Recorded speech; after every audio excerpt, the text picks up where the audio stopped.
Hi guys. So today I'm having a very quiet day.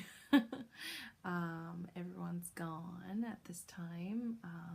They're not home. It's just me and the animals. I have a dog and a cat. And I'm just, noticing how quiet it is and very peaceful. And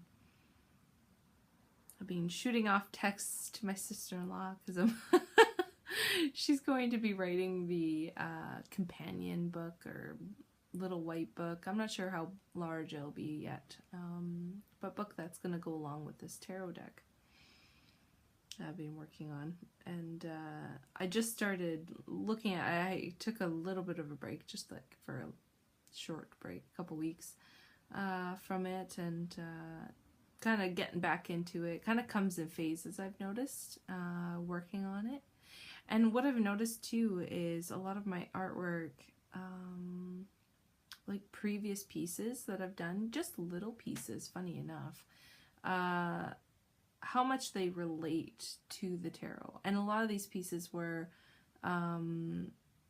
reflected on, different life experiences, things that I've gone through in terms of my life, and then I'd do sketches or drawings on them, depending on how I was feeling at that time, and whatever kind of came out. And very similar to my other guys with the kind of more intuitive creatures. Well, these are very similar.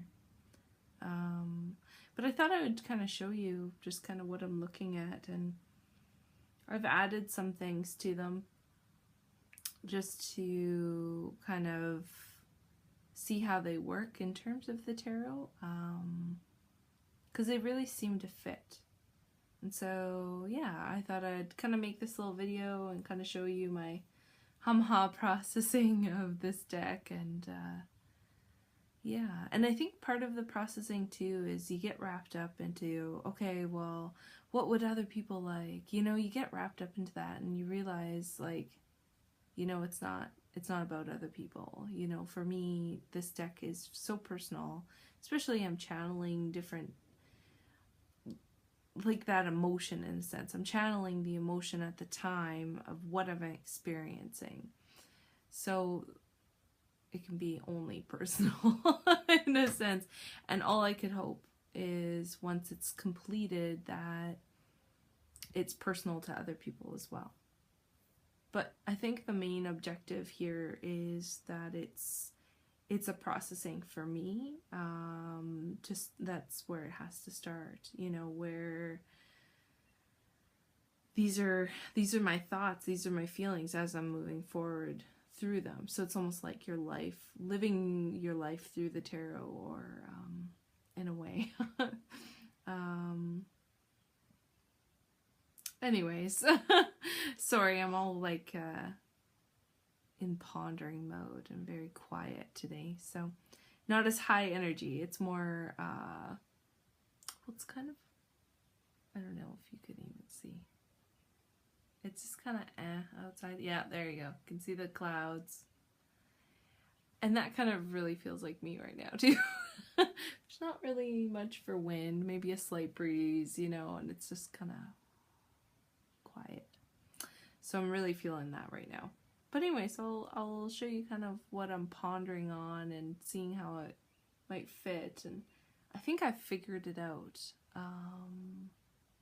Yeah, because I went to, well, I'll just show you. One second. All right. So here is my desk at this time. This is my reading room table. Got my tea going on. Crystal mug. Yeah, baby. So these are some of the pieces that, I've made.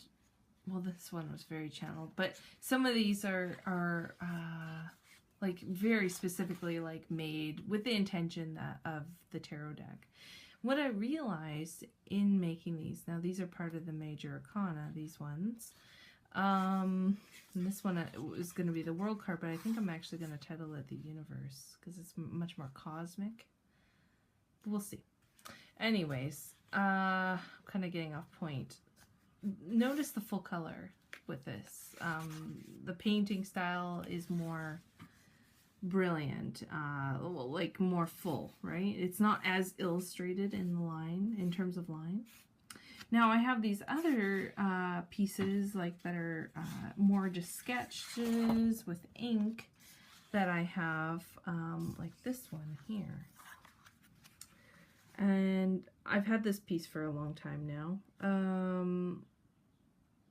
I was very creative, and I was thinking like more of a graphic novel type thing when I was making this, some kind of story. But what I've realized is this really resembles a lot in terms of the tarot. Like this really actually feels like the Shadowscapes Three of Wands.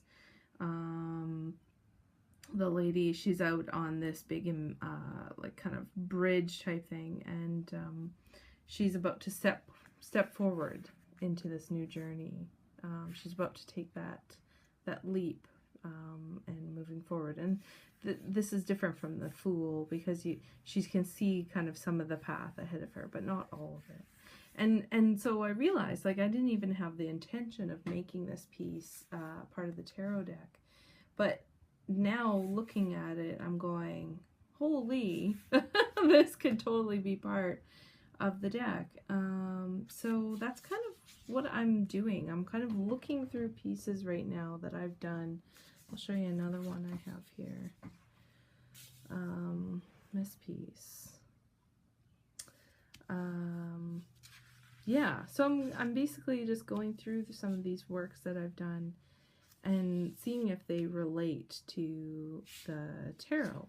And I think they do. I was kind of picturing this one almost as possibly a Five of Swords, because, you know, this being is very, very angry and is leaving everyone else to possibly die or rot. It doesn't seem to care. It's just triumphing and moving on, taking over. So I could see this with some swords, which I can incorporate in this piece to make it part of it. Now, the reason why I brought up the whole painterly aspect, when you kind of consider these pieces next to each other, was I was worried because these styles are slightly different. One being this is more like a humanoid and this is more of a creature. But then I got considering, well, this is a major arcana and this is, you know, the minor would be part of the minor arcana.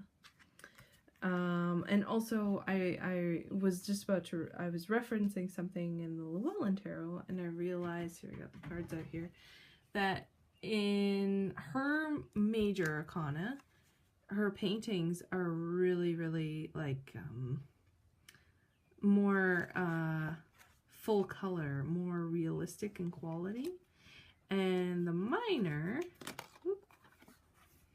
have more of an illustrated quality to them. So I thought that was really kind of interesting, and I'm considering doing something very similar here in terms of, you know, does this work, you know? I got another one here. This is a Five of Cups, potentially. Yeah. So that's kind of my pondering. Do I go forward this way, where I look at some of these other pieces that I've done throughout my life that have meaning to me, you know, and that I was really going through stuff while I was drawing these, you know, and using these as my minor arcana, and then the more full pictures, even full paintings, oil paintings, as my major arcana. It would definitely give a distinct difference in terms of tonal value.